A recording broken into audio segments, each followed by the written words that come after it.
नमस्कार। दुनिया इस हफ्ते कार्यक्रम के रविवारीय विशेषांक में आपका स्वागत है। मेरा नाम है नील। आज के एपिसोड में हम बड़ी खबरों के अलावा कुछ अन्य छोटी अहम अंतर्राष्ट्रीय खबरों पर भी बात करेंगे, लेकिन पहले बात बड़ी खबर की। वैसे तो दुनिया में दो मुल्कों के बीच आपसी रंजिशों की कई मिसालें मौजूद हैं, मगर उसमें इसराइल और फिलिस्तीन की अदावत की कहानी सबसे दिलचस्प है।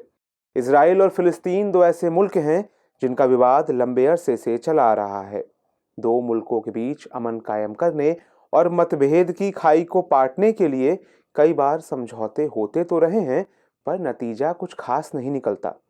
कुछ दिनों की राहत के बाद हवाई हमले और विचलित करने वाली हिंसक तस्वीरें फिर से सामने आने लगती हैं। इजरायली कब्जे वाले वेस्ट बैंक में तो ये सैन्य छापे पिछले साल के दरमियान आम बात रही है। बीते हफ्ते इजरायली कब्जे वाले वेस्ट बैंक के जेनिन में फिर ऐसा ही कुछ हुआ। वहां इजराइल की सेना ने ऐसी घातक रेड मारी जो पिछले एक दशक की शायद सबसे खतरनाक रेड थी। ये इतना खौफनाक था कि जानकारों का मानना है कि इससे तीसरा फिलिस्तीनी विद्रोह भी भड़क सकता है। ऐसे में इस्लामिक दुनिया के देश कोई पलटवार न करें, ये संभव तो नहीं था। इजराइल की इस कार्रवाई की इस्लामिक दुनिया के कई देशों ने कड़ी आलोचना तो की ही, स्थिति की गंभीरता को देखते हुए अमेरिका ने भी अपनी प्रतिक्रिया दी। उसने इजरायली प्रतिनिधि के साथ आपात बैठक बुलाई। उधर ताज़ा हिंसा के बाद फिलिस्तीनी इलाकों में प्रशासन चलाने वाले फिलिस्तीनी अथॉरिटी ने इजराइल के साथ अपना सुरक्षा सहयोग खत्म करने की भी बात कही। ऐसे में जो बड़े सवाल उभरते हैं उनमें से पहला ये कि इजराइल फिलिस्तीन तनाव का पूरा मामला क्या है। दूसरा ये कि इस तनाव में वैश्विक ताकतों और मध्य पूर्व की क्षेत्रीय ताकतों का क्या रोल है। इस्लामिक दुनिया के देश इस तनाव से कैसे ताल्लुक रखते हैं। तीसरा ये कि इस मामले में भारत का क्या स्टैंड है। एक एक करके तमाम सवालों पर आएंगे, मगर पहले हालिया इजराइल फिलिस्तीन तनाव और इसकी पृष्ठभूमि दोनों को फौरी तौर पर जान लीजिए। वैसे तो हालिया तनाव की पृष्ठभूमि पहले से घट रही कई घटनाओं से तैयार हो रही थी। अलक्सा में इजरायली मंत्री द्वारा अपमानजनक तरीके से प्रवेश इसका ही एक उदाहरण है। फिर अब इजरायली कब्जे वाले वेस्ट बैंक के जेनिन में पड़े रेड, जिनमें शरणार्थी शिविर में मौजूद निर्दोष लोगों की जान जाने का दावा है। हालांकि इस रेड को लेकर इजरायली सेना का कहना है कि वहां कुछ संदिग्ध आतंकवादियों ने अपना ठिकाना जमाया था, इसलिए वहां इजरायली स्पेशल फोर्सेस ने संदिग्ध आतंकवादियों वाले घर पर हमला किया। हालांकि इसके बाद कई घंटों तक मुठभेड़ चली, जिसमें व्यापक प्रभाव वाली क्षति देखी गई। क्षति का स्तर यह था कि इसने 2002 में हुए दूसरे फिलिस्तीनी विद्रोह के मंजर की याद ताज़ा कर दी। अभी की तरह तब भी जेनिन इजराइल के कब्जे से लड़ने वाले फिलिस्तीनी सशस्त्र गुटों का केंद्र था। बहरहाल इन ताज़ा कार्रवाइयों के बाद इजराइल और फिलिस्तीनियों के बीच एक बार फिर से तनाव बढ़ गया। जवाबी कार्रवाई में इजराइल ने गाजा पट्टी पर हवाई हमले शुरू कर दिए। समाचार एजेंसी की रिपोर्टों के मुताबिक इजरायली विमानों ने अल मगाजी शरणार्थी कैंप पर कम से कम 13 हवाई हमले किए। इसके अलावा गाजा शहर के अल जैतून इलाके पर भी हमले हुए। गाजा दुनिया का सर्वाधिक घनी आबादी वाले इलाकों में शामिल है, जहां करीब 21 लाख लोग रहते हैं। अब सवाल है कि इनके बीच मतभेद का मूल कारण क्या है और इस मतभेद में दुनिया की ताकतें कहां खड़ी हैं। तो आइए इसको समझते हैं। वैसे तो इजराइल और फिलिस्तीन के बीच मतभेद की शुरुआत ऑटोमन साम्राज्य के खत्म होने के साथ से ही होती है, जब पूरे यूरोप में राष्ट्रवाद अपना पांव फैला रहा था। इटली और जर्मनी जैसे देश राष्ट्रवाद के नाम पर एक हो रहे थे। इसका प्रभाव यहूदियों के बीच भी देखने को मिला। 19वीं शताब्दी में यहूदियों की ये पवित्र भूमि फिलिस्तीन के नाम से जानी जाती थी। इस दौरान पूरे यूरोप में बिखरे यहूदियों का काफी शोषण होता आया था। तब छोटे स्तर पर यहूदियों का पलायन फिलिस्तीन की ओर हुआ। इसके बाद आया प्रथम विश्व युद्ध का दौर। इसके आखिर में 1917 में बेल्फोर डिक्लेरेशन आया।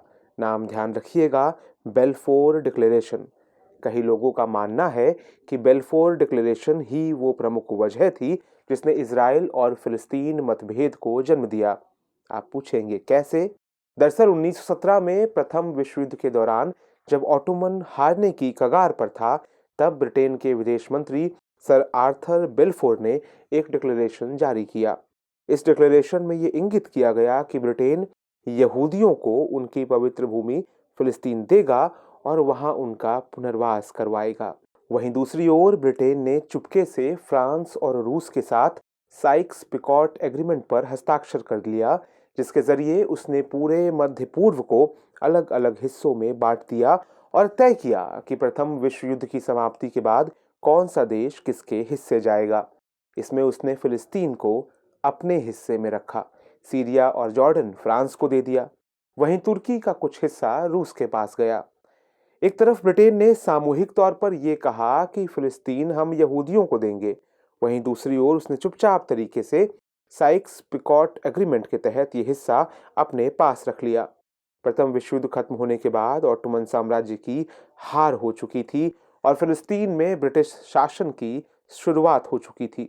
बेल्फोर डिक्लेरेशन के कारण भारी मात्रा में यहूदियों का पलायन फिलिस्तीन में हो रहा था। इस दौरान फिलिस्तीन में यहूदियों की तादाद तेजी से बढ़ने लगी, जिससे यहूदियों का फिलिस्तीन में व्यापक विस्तार होने लगा। फिलिस्तीन में अपना प्रभुत्व मजबूत करने के बाद यहूदियों ने अरब फिलिस्तीनियों को भगाना शुरू किया। इसके कारण 1936 में अरब फिलिस्तीनियों ने विद्रोह कर दिया। इसे दबाने के लिए ब्रिटिश सरकार ने यहूदी सेना की मदद ली। इसके चलते यहूदी लोग ब्रिटिश सरकार के खिलाफ हो गए और छिप छिप कर उन पर गुरिल्ला हमला करने लगे। इसके बाद द्वितीय विश्व युद्ध का दौर आया। हिटलर के शासन के अंतर्गत पूरे यूरोप में भयानक स्तर पर यहूदियों का नरसंहार हुआ। करीब 42 लाख यहूदियों को गैस चैम्बर में डालकर मार दिया गया। यूरोप में रह रहे यहूदियों को महसूस हुआ कि फिलिस्तीन के अलावा कहीं कोई दूसरी जगह नहीं है जहां यहूदी सुरक्षित रह सकें। द्वितीय विश्व युद्ध के बाद संयुक्त राष्ट्र संघ अस्तित्व में आया। वहीं दूसरी तरफ यहूदी और अरब के लोगों के बीच का मतभेद काफी बढ़ गया था। ब्रिटेन इस मसले को हल करने में सक्षम नहीं था, इसलिए उसने ये मसला संयुक्त राष्ट्र संघ में भेज दिया। इस मसले पर संयुक्त राष्ट्र संघ में वोटिंग हुई और नतीजा निकला कि जहां यहूदियों की संख्या ज्यादा है वो इलाके इजराइल को दिए जाएंगे, वहीं जिस जगह पर अरब बहुसंख्यक हैं उन्हें फिलिस्तीन दिया जाएगा। तीसरा था यरूशलेम। इसे लेकर काफी मतभेद थे। यहाँ आधी आबादी यहूदी थी और आधी आबादी मुस्लिम। इसे लेकर संयुक्त राष्ट्र संघ ने अपने फैसले में कहा कि इस क्षेत्र पर अंतर्राष्ट्रीय नियंत्रण लागू होगा। संयुक्त राष्ट्र संघ के इस फैसले के फौरन बाद ही नवनिर्मित इजराइल के पड़ोसी देश मिस्र, सीरिया, इराक और जॉर्डन ने उस पर हमला बोल दिया। इस युद्ध में इजराइल ने अपना बचाव करते हुए इन चारों देशों को हरा दिया। इस लड़ाई के बाद जॉर्डन के पास फिलिस्तीन के पूरे वेस्ट बैंक का नियंत्रण आ गया। वहीं गाजा पट्टी पर मिस्र का कब्जा हो गया। जो थोड़ी बहुत जगह फिलिस्तीन की बची थी उस पर इजराइल ने कब्जा कर लिया। इस युद्ध के कारण फिलिस्तीन का अस्तित्व ना के बराबर हो गया। इस युद्ध की वजह से लगभग 7 लाख अरब फिलिस्तीनियों को बतौर शरणार्थी अपना देश छोड़ना पड़ा। फिर 1967 में मिस्र, सीरिया और जॉर्डन ने मिलकर इजराइल पर हमला करने की योजना बनाई। उनके इस हमले से पहले ही इजराइल ने इन तीनों देशों पर हमला बोल दिया। इस युद्ध में इजराइल ने सीरिया से गोलन हाइट्स, मिस्र से गाजा पट्टी एवं सिनाई प्रायद्वीप और जॉर्डन से वेस्ट बैंक छीन लिया। बाद में कुछ अंतर्राष्ट्रीय समझौतों के कारण इजराइल को सिनाई प्रायद्वीप मिस्र को वापस करना पड़ा। उधर दूसरी तरफ इजराइल के पास पूरा फिलिस्तीन कब्जे में था। यहाँ इजराइल का पूरा नियंत्रण हो चुका था। इसके बाद फिलिस्तीनी लोगों ने वेस्ट बैंक पर बढ़ रहे इजरायली सैन्यकरण और दमनकारी नीतियों के खिलाफ आवाज उठानी शुरू की। इसी कड़ी में फिलिस्तीन को इजरायली कब्जे से मुक्त कराने के लिए कई संगठन अस्तित्व में आए। फिलिस्तीन लिबरेशन ऑर्गेनाइजेशन इन्हीं में से एक था। इस संगठन ने कई जगहों पर बमबारी की, विदेशों में स्थापित इजरायली एम्बेसी पर हमले किए। इस दौरान देश में हिंसा बढ़ने लगी। तब जाकर पहली बार बड़े स्तर पर दोनों देशों के बीच शांति स्थापित करने के लिए 1993 में ओस्लो अकॉर्ड नाम से एक समझौता हुआ। इसमें यह निर्णय लिया गया कि फिलिस्तीन इजराइल को एक अंतर्राष्ट्रीय देश के रूप में स्वीकार करेगा। वहीं दूसरी ओर इजराइल ने फिलिस्तीन लिबरेशन ऑर्गेनाइजेशन को फिलिस्तीनी लोगों का प्रतिनिधि माना। इस समझौते में ये भी निर्णय लिया गया कि फिलिस्तीन सरकार वेस्ट बैंक और गाजा स्ट्रिप को लोकतांत्रिक ढंग से नियंत्रित करेगी। चूंकि ये समझौता केवल 5 सालों के लिए था, जिसके खत्म होने के बाद इनके बीच दूसरे किसी समझौते पर कोई खास सहमति नहीं बन पाई। इसके चलते ये शांति समझौता टूट गया। तब से लेकर आज तक दोनों देशों के बीच किसी मुद्दे पर सहमति नहीं बन पाई है, मगर अमरीकी मध्यस्थता वाले अब्राहम अकॉर्ड के जरिए अन्य मुस्लिम देशों के साथ इजराइल के रिश्ते पटरी पर जरूर आने लगे। उधर इसी दौरान फिलिस्तीन में हमास राजनीतिक पार्टी का गाजा में उद्भव हुआ। वर्तमान में इसे आतंकी संगठन का दर्जा दिया गया है। खैर, फिलिस्तीन लिबरेशन ऑर्गेनाइजेशन से जुड़ी पार्टी फतह हमास को सरकार में लेने से मना कर दिया गया।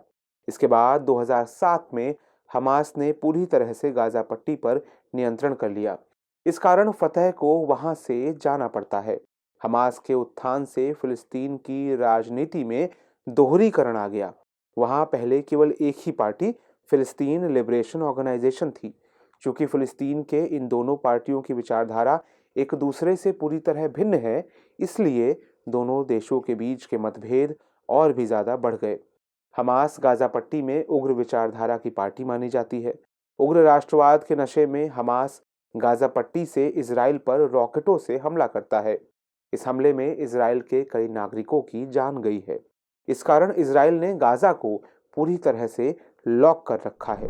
इजराइल का कहना है कि ईरान जैसे देश गाजा में इजिप्ट के रास्ते हथियारों की सप्लाई करते हैं ताकि उनके देश की अखंडता को तोड़ा जा सके। खैर, इस मुद्दे पर आखिर में ये जानना भी जरूरी है कि भारत का इस मुद्दे पर क्या रुख है। वैसे इजराइल फिलिस्तीन के मुद्दे पर दुनिया के देश बटे हुए दिखते हैं, लेकिन भारत इस मुद्दे पर संतुलित राय रखता है। इस संबंध में भारत ने वैश्विक मंच पर द्विराष्ट्रवाद का सिद्धांत पेश किया है। मतलब ये कि दोनों समूह के दो अलग अलग देशों की स्थापना। इसके पीछे शायद कारण ये भी है कि फिलिस्तीन और इजराइल दोनों के साथ भारत के अच्छे संबंध हैं। भारत के रुख को और विस्तार से समझने के लिए हमारे इसी कार्यक्रम के गुजरे साल वाले एपिसोड यानी 2022 के 17 अगस्त का एपिसोड आप देख सकते हैं। लिंक डिस्क्रिप्शन में हमने लगा दिया है।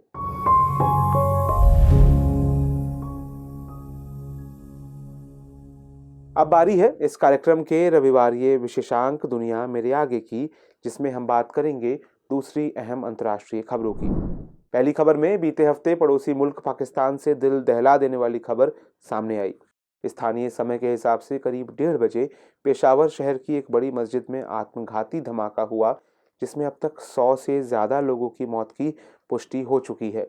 बड़ी बात यह है कि मरने वालों में बड़ी तादाद पुलिसकर्मियों की है। इस फिदायिन हमले की जिम्मेदारी फिलहाल तहरीक तालिबान यानी पाकिस्तानी तालिबान ने ली है। पिछले साल भी पेशावर में ऐसे ही एक धमाके को अंजाम दिया गया था। रह रहकर हो रहे इन बम धमाकों और अफगानिस्तान सीमा पर तालिबान और पाकिस्तानी सेना के बीच चल रही खूनी झड़पें बताती हैं कि तहरीक तालिबान किस तरह न केवल पाकिस्तानी सरकार बल्कि सेना और पुलिस के लिए भी मुश्किल बन गया है। इस मस्जिद को इसलिए निशाना बनाया गया क्योंकि घटना के समय 300 से 400 पुलिसकर्मी वहां तैनात थे।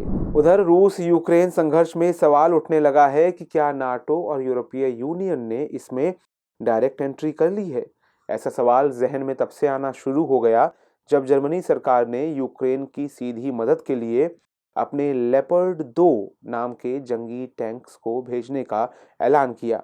बड़ी बात है कि जर्मनी के चांसलर ओलाफ स्कॉल्ज ने यह फैसला उसी दिन लिया जब अमेरिका ने भी 21 MI अब्राहम टैंक्स भेजने का ऐलान किया। अब नाटो के इन 2 बड़े देशों की तरफ से हुई घोषणा के बाद डर इस बात का है कि क्या रूस और यूक्रेन के बीच चल रहा ये संघर्ष और लंबा खिंचेगा, क्योंकि रेजिस्टेंस के मामले में जर्मनी और अमेरिका के ये टैंक्स पहले ही अपना लोहा मनवा चुके हैं। और बीते दिनों इथियोपिया के प्रधानमंत्री अबी अहमद ने सूडान का दौरा किया। ये 2021 में सूडान में हुए तख्ता पलट के बाद उनकी पहली यात्रा है। इस दौरान अबी अहमद ने सूडानी सैन्य नेता अब्देल फताह अल बुरहान के साथ द्विपक्षीय संबंधों को लेकर बातचीत की। दरअसल हॉर्न ऑफ अफ्रीका के इन दोनों देशों के बीच हाल के वर्षों में काफी तनावपूर्ण संबंध रहे हैं। इस तनाव की वजहों में सीमा विवाद और इथियोपिया के उत्तरी टिग्रे क्षेत्र में सूडानी शरणार्थी आदि मुद्दे शामिल हैं। सूडान की सत्तारूढ़ संप्रभु परिषद के एक बयान के मुताबिक सूडान और इथियोपिया GERD यानी ग्रैंड इथियोपियन रेनेसां डैम के मामले पर भी समझौते की कगार पर है। तो आज के एपिसोड में बस इतना ही। अब नोट कर लेते हैं आज का सवाल है, इजराइल फिलिस्तीन तनाव की जड़ें भले ही इतिहास से जुड़ी हों मगर समाधान वर्तमान में ही निहित है, समझाइए। तो दुनिया इस हफ्ते के इस एपिसोड में इतना ही। मिलते हैं नए एपिसोड के साथ, तब तक के लिए नमस्कार।